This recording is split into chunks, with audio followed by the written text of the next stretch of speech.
Fee reimbursement పథకాన్ని ఎత్తివేయాలని కుట్రను తిప్పికొట్టడానికై ABVP బంద్కు పిలుపునివ్వగా విజయవంతంగా బంద్ కొనసాగింది.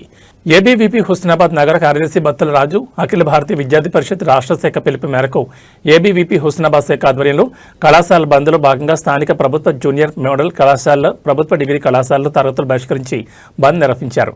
ఈ సందర్భంగా ఏబీవీపీ నగర కార్యదర్శి రాజు మాట్లాడుతూ రాష్ట్రంలో 20 లక్షల మంది విద్యార్థులు ప్రభుత్వం అందించే ఫీజు రీయింబర్స్మెంట్ స్కాలర్షిప్లపై ఆధారపడి చదువుకుంటున్నారని, కానీ ప్రభుత్వం సరైన సమయంలో ఫీజు రీయింబర్స్మెంట్ విడుదల చేయని కారణంగా 11,000 కోట్ల బకాయిలు పేరుకుపోయాయని అన్నారు.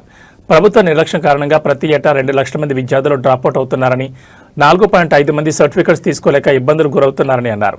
ఇక్కడ విద్యార్థులు పక్క రాష్ట్రాలకు వలస వెళ్లే పరిస్థితి దాపరించిందన్నారు.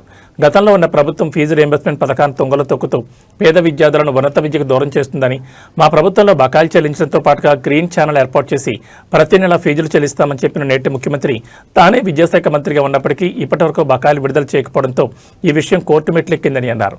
ప్రైవేట్ కాలేజీలు ప్రభుత్వం కలిసి ఆడుతున్న నాటకంలో విద్యార్థులు బలవుతున్నారని, బడ్జెట్ కాలేజీలు సైతం మూతపడుతున్నాయని, పొట్టకొట్టు కోసం లెక్చరర్గా మారిన నిరుద్యోగులు ఆత్మహత్యలు చేసుకుంటున్నారని, దీనికి కారణం ప్రభుత్వ నిర్లక్ష్యమే అన్నారు. రీయింబర్స్మెంట్ స్కాలర్షిప్లు అనేవి విద్యార్థుల హక్కు అని, ప్రభుత్వం వేసే భిక్ష కాదన్నారు.